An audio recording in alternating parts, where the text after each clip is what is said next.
आज मैं आपको पठित अवबोधनम पढ़ाने जा रही हूँ। ये पठित अवबोधन शेमसी भाग 1 यानी 9th क्लास की पाठ्य पुस्तक से लिया गया है। ये चतुर्था पाठ कौन सा है? चतुर्था पाठा, और पाठ का नाम है कल्पतरु।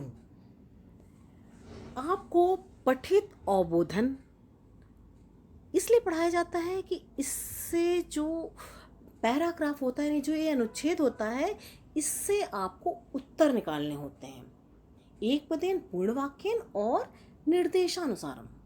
तो इसके लिए पहले आपको उस अनुच्छेद का अर्थ आना बहुत जरूरी है। अब मैं आपको इसके अर्थ बताती हूँ। अस्ति हिमवान नाम सर्वरत्न भूमिर नगेंद्रः। अस्ति का अर्थ है हिमवान यानी हिमालय, नाम यानी नाम का, नगेंद्र यानी पहाड़ों का राजा, पर्वतों का राजा, सर्वरत्न यानी सभी रत्नों से युक्त। पहली लाइन का अर्थ है अस्ति हिमवान नाम सर्वरत्न भूमिर नगेंद्रः। सब रत्नों की भूमि, पर्वतों का राजा हिमालय है। तस्य सानो ऊपर विभाति कंचनपुर नाम नगरम। तस्य यानी उसके, सानो का अर्थ है चोटी, ऊपर यानी ऊपर, उस विभाति यानी सुशोभित होता है कंचनपुर नाम का नगर। उस पर्वत की चोटी पर या पर्वत के शिखर पर कंचनपुर नाम का नगर है। तत्र जिमूत केतु ऋति श्रीमान विद्याधर पति वसति इसमें। तत्र यानी वहां, जिमूत केतु ये नाम है राजा का, श्रीमान विद्याधरपति वसत इसमें। तत्र यानी वहां, वसत इसमें रहते हैं, वहां श्रीमान विद्याधरपति जिमूत केतु रहते थे। तस्य गृहोद्याने कुलक्रमागत कल्पतरु स्थितः। तस्य यानी उसके, गृहोद्याने यानी घर के उद्यान में, कुल क्रमागता कुल क्रम से आए यानी वंशानुगता, वंश के क्रम से आए हुए, कल्पतरु स्थिता। कल्पतरु एक पेड़ होता है जो इच्छाओं को पूरा करने वाला होता है। इसका अर्थ है उसके गृहोद्यान में, यानी गृहोद्यान यानी उद्यान होता है, उद्यान करते बगीचा, उसके घर के बगीचे में वंश परंपरा से प्राप्त कल्प वृक्ष लगा हुआ था। सा राजा जिमेत केतु तम कल्पतरुम आराध्य तत्प्रसादात चा, यानी सहनी वहाँ राजा जो तम यानी उसको, कुलपत्रुम कल्पतरुम के लिए तम शब्द का प्रयोग हुआ है, आराध्य यानी पूजा करके, तत्प्रसादात यानी उनकी कृपा से, उनके प्रसाद से, बोधिसत्वांश संभवम यानी बोधिसत्व के अंश से उत्पन्न, जिमूत वाहनम नाम पुत्रम प्राप्नोत यानी प्राप्त किया। इसका अब पूरा अर्थ बताती हूँ। उस कल्प वृक्ष की पूजा करके तथा उसकी कृपा से राजा जिमूत केतु ने बोधिसत्व के अंश से उत्पन्न जिमूत वाहन नामक पुत्र को प्राप्त किया। सह महान दानवीर सर्वभूतानुकंपी चाबुत। वह महान दानवीर सर्वभूतानुकंपी यानी सभी प्राणियों पर अनुकंपी यानी दया करने वाला था। तस्य गुणों प्रसन्न, इसको साफ कर दो, तस्य गुण है प्रसन्न, उसके गुणों से प्रसन्न, स्वसचिव यानी उसके मंत्री जो थे, प्रेरित राजा कालेन, राजा ने समय के अनुसार, संप्राप्त यौवनम यौवन को प्राप्त, तम तुमने उसको, यो राज्य अभिषिक्त माने यानी अभिषिक्त कर दिया। इसका मतलब है अभिषेक कर दिया युवराज के पद पर। अब इसका अर्थ है कि वह अत्यंत दानी, और मैंने बताया ना सभी पर कृपा करने वाला था, बहुत दयालु था। उसके गुणों से प्रसन्न होकर तथा मंत्रियों से प्रेरित राजा ने उचित समय पर यौवन संपन्न अपने पुत्र जिमूत वाहन को युवराज के पद पर अभिषेक कर दिया, युवराज का पद उसको दे दिया। यो राज्य स्थिता यो राज्य स्थितः सा जिमूतवाहना कदाचित हितैषिभिः पितृमंत्रिभिः उक्तः। युवराज्य माने युवराज में स्थित, जब वो यौवन मतलब युवराज में ही था, युवराज के पद पर स्थित उस जिमूत वाहन से कदाचित हितैषी माने हितैषी, उसके हितैषी पिता तथा मंत्रियों ने, पितृ हितैषी भी पितृ, उसके हितैषी पिता और मंत्रियों ने उक्ता है नहीं कहा, युवराज यो अयम माने जो अयम यानी ये सर्व कामदः यानी सभी कामनाओं को पूरा करने वाला, यानी सभी इच्छाओं को पूरा करने वाला कल्पत्रु यानी कल्पत्रु पेड़ था। तो उद्याने, तो जमा उद्याने, तुम्हारे उद्यान यानी तुम्हारे बगीचे में, तुम्हारे उद्यान में, तिष्ठति माने है, सा तो सदा पूज्या, वह तो माने तुम्हारा सदा पूज्य है। यानी कि हे राजू, ये सारी इच्छाओं को पूर्ण करने वाला कल्पत्रु तुम्हारे उद्यान में है, स्थित है, वो तुम्हारे लिए सदा पूज्य है। अस्मिन् अनुकूले स्थिता शक्रो अपि नास्मान बाधितुम शक्नुयात्। अस्मिन् माने इसके अनुकूल होने पर, यानी इसके सहायक होने पर, शक्रो क्या है, शक्र है इंद्र, अपि का अर्थ भी, ना माने नहीं, असमान माने हमारे, बाधितुम यानी कष्ट पहुंचाने में, शक्नुयात् माने समर्थ नहीं होंगे। इसके सहायक होने पर इंद्र भी हमें कोई बाधा नहीं पहुंचा सकते हैं। ये तो था इसका बच्चों अर्थ। अब आपको प्रश्नों के उत्तर इसी से निकालने हैं। पहला प्रश्न है, विद्याधराणाम राजा कह आसीत। विद्याधर के नाम के राजा कौन थे? अब आपको इसका उत्तर, पहला प्रश्न एक पदेन उत्तर, यानी एक शब्द में उत्तर लिखिए, आपको केवल एक शब्द में उत्तर देना है। यानी विद्याधर नाम का राजा कौन था, विद्याधर, तो आपको केवल उस राजा का नाम कह का उत्तर देना है, कौन था। अब आप यहाँ पर इसका उत्तर ढूंढिए। यहाँ देखिए क्या लिखा है, तत्र, यहाँ पर इसका उत्तर है, तत्र जिमूत केतु इत श्रीमान विद्याधर पति वसत। इसमें तो यानी विद्याधर का कौन राजा था, जिमूत केतु, ये जो लिखा ना जिमूत केतु, ठीक है, इसका उत्तर यही है। अब हम आपको दूसरे प्रश्न का उत्तर बताते हैं, आपको ढूंढना इसी से। राजा कम, दूसरा क्वेश्चन क्या है एक पदेन का, राजा कम युवराज्य अभिषिक्तवान, राजा ने किसको युवराज के पद पर अभिषेकित किया, मतलब अभिषेक किया, किसको किया था, उन्होंने किसको युवराज के पद पर बैठाया, ठीक है ना। तो इसके लिए आपको यहीं पर आप उत्तर ढूंढिए, क्योंकि आपको इसी पैराग्राफ से यानी अनुच्छेद से उत्तर ढूंढने हैं। राजा ने किसको बनाया था, अब आप यहाँ पर देखिए उन्होंने किसका, आप देखिए ये लाइन कहाँ पर है, ये तस्य गुणः प्रसन्ना स्वसचिवः चा प्रेरितः राजा कालेन संप्राप्त यौवनम तम युवराज्य अभिषिक्तवान। ये तम शब्द किसके लिए, उसको युवराज के पद पर अभिषिक्त किया, किसको किया। अब आप यहाँ देखिए उन्होंने अपने पुत्र को किया, जिमूतवाहनम को, ठीक है ना। ये तम शब्द जिमूतवाहन के लिए प्रयोग हुआ, इसलिए इसका उत्तर है जिमूतवाहनम, केवल आप जिमूतवाहनम लिखेंगे उत्तर में, ठीक है। और अब आपका प्रश्न है पूर्ण वाक्य उत्तर, यानी एक वाक्य में उत्तर दो, यानी वाक्य पूरा होना चाहिए, आधा अधूरा उत्तर नहीं देना है, आपको पूरे वाक्य में उत्तर देना है। जिमूत केतु किम कृत्वा पुत्रम प्राप्नोत, जिमूत केतु ने, आपको इसकी हिंदी आनी चाहिए, क्या करके पुत्र को प्राप्त किया, क्या करके पुत्र को प्राप्त किया था, उन्होंने क्या किया था। अब देखो यहाँ ये लाइन कहाँ पर, उन्होंने क्या क्या किया, सा राजा जिमूत केतु तम कल्पत्रुम आराध्य, यानी कल्प वृक्ष की आराधना करके तत्प्रसादात चा बोधि सत्वांश संभवा जिमूतवाहनम नाम पुत्रम प्राप्नोत। सा राजा, आपको ना कुछ समझ में आया तो ये लाइन लिख देना, ठीक है। नहीं तो आपको क्या लिखना है, हम आपकी सुविधा के अनुसार बताते हैं कि आपको ये ना हो कि मैडम ने तो ऐसी लाइन वो बताया था उत्तर वही होगा तो सही है। नहीं तो आप ये देखिए, इस जो क्वेश्चन किया जा रहा है, जो प्रश्न किया जा रहा है, उसका उत्तर कहाँ पर है? यहाँ पर है। उस राजा जिमोतकेतु ने उस कल्पतरु की आराधना करके उसके प्रसाद से बोध सप्त के अंश से उत्पन्न जिमोतवाहन नामक पुत्र को प्राप्त किया।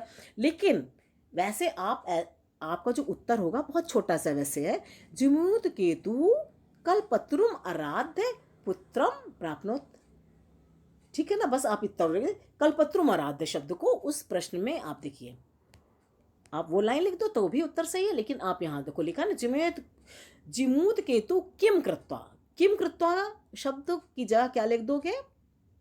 केवल कल्पतरुम आराध्य। जिमूत केतु कल्पतरुम आराध्य पुत्रम प्राप्नोत, बस हो गया उत्तर। दूसरा प्रश्न है, जिमूत वाहना स्वभावेन कीदृशः आसीत। जिमूत वाहन स्वभाव से कैसा था जिमूत वाहन? अब यहाँ पर आप उसके गुणों की प्रशंसा हुई थी ना, वहीं पर है इसकी लाइन। इसका उत्तर क्या है? स महान दानवीरः सर्वभूतानुकंपी च अभवत्। जिमूत वाहन कैसा हुआ? उन्होंने जिस पुत्र को प्राप्त किया उसके बारे में सा शब्द का प्रयोग हुआ है। सा महान दानवीर और सभी प्राणियों पर कृपा करने वाला या दया करने वाला हुआ। तो इसका उत्तर यहाँ पर आप ये लाइन लिख सकते हैं तो भी आपको नंबर मिलेंगे। हो सकता है आधा एक नंबर, दो में से आधा कट जाए, लेकिन आपको उत्तर मिलेगा। आपको ना समझ में आए तो यही पूरी लाइन लिख देना। लेकिन आपका जो ये प्रश्न था, इसी लाइन को ऐसे लिखोगे, जिमूत वाहना स्वभावेन दानवीरा सर्वभूतानुकंपी चा आसीत। बस आपको इस प्रश्न में ऐसे फिट करना है। देखो लिखा, जिमूत वाहना स्वभावेन कीदृशा आसीत। कीदृशा शब्द को आप हटाइए और आप कीदृशा शब्द को हटा के मैं आपको समझाती हूँ। ये कीदृशा शब्द आप हटा देंगे और यहाँ क्या लिख देंगे? आपने पैराग्राफ में देखा ऊपर से, और आपने यहाँ कीदृशा को हटा के क्या लिख दिया? जिमूत वाहना स्वभावेन दानवीरः सर्वभूतानुकंपी चा। बस इतनी दो शब्द डाल के आसीत शब्द डाल दीजिए, पूरे प्रश्न का उत्तर आपका बिल्कुल सीधी लाइन से उत्तर बन जाएगा। ठीक है ना। और नहीं तो आपको ये नहीं करना आता तो वो लाइन लिख दीजिए, लेकिन आप ऐसे लिखेंगे तो ज़्यादा अच्छा, आपको पूरे 2 के 2 नंबर मिल जाएंगे। उसमें भी एग्जामिनर पर डिपेंड करता है। ठीक है। अच्छा, अगला है प्रश्न, यथा निर्देशम उत्तर। निर्देश के अनुसार उत्तर लिखिए। आपको जो कहा जा रहा है, आपको सर्वनाम पूछा जाए, आपको कर्ता पूछा जाए, क्रिया पूछी जाए, विशेषण विशेष जो पूछा जाए, यानी जैसा आपको निर्देश मिले आप उत्तर दीजिए। तस्य सानों पर, यानी उसकी चोटी के ऊपर, इति वाक्य, यानी यहाँ ये तस्य इति पदम कस्मै प्रयुक्तम, ये शब्द किसके लिए प्रयोग किया गया है? तस्य सानों पर कौन था? हिमालय की पर्वत की चोटी के ऊपर था ना। तो आपको यहाँ पर देखना है, यहाँ क्या लिखा हुआ है? अस्ति हिमवान नाम, अस्ति हिमवान नाम सर्वरत्न भूमि भूमि नगेंद्र। ठीक है ना। सब रत्नों की भूमि, पर्वतों का राजा हिमालय। तस्य सानों पर, किसके सानों पर? उसकी चोटी के ऊपर कंचनपुर नाम का नगर है। तो तस्य सानों पर किसके लिए प्रयोग किया गया? हिमालय के लिए। आप क्या लिखेंगे? हिमवते। इसका आंसर होगा हिमवते। ठीक है। और फिर है दूसरा प्रश्न है, स्थित। दूसरा प्रश्न देखो यथा निर्देश का, स्थित इस क्रियापद से कर्तृपद किम। स्थित इस क्रियापद का कर्ता क्या है? अब स्थित किसके लिए प्रयोग किया गया है? अब आप यहां देखिए। ठीक है। अब यहां पर आप स्थित शब्द, ये देखो स्थित शब्द है, ये किसके लिए प्रयोग किया गया है? कल्पतरु के लिए। ठीक है ना। तो आपका उत्तर क्या हो? कल्पतर्वे, कल्पतर्वे, कल्पतर्वे। ठीक है ना। इसका सही उत्तर क्या है? कल्पतर्वे। और आप कल्प कुछ ना समझ में आए तो आप कल्पतरु भी लिख दें। ठीक है, क्योंकि एक का आधा नंबर तो मिलेगा। यदि आपको विभक्ति लगानी नहीं आती है तो आप कल्पतरु भी लिख देंगे तो भी 1 नंबर का प्रश्न होगा तो आधा मिल जाएगा। 1 नंबर का होता ही है, तो इस जगह आप वैसे कल्पतर्वे लिखेंगे। और तीसरा प्रश्न है, श्रीमान इति पदस्य विशेष पदम किम अस्ति। श्रीमान इस पद का विशेष पद क्या है? यानी श्रीमान किसी के लिए विशेषण की तरह प्रयोग हुआ, इसका विशेष क्या है? अब आप देखिए किसके लिए प्रयोग हुआ है? श्रीमान। अब आप यहाँ पर देखें श्रीमान शब्द कहाँ पर है और वहीं पर इसका उत्तर है। अब आप पूरी लाइन पढ़िए, हम भी पढ़ रहे हैं।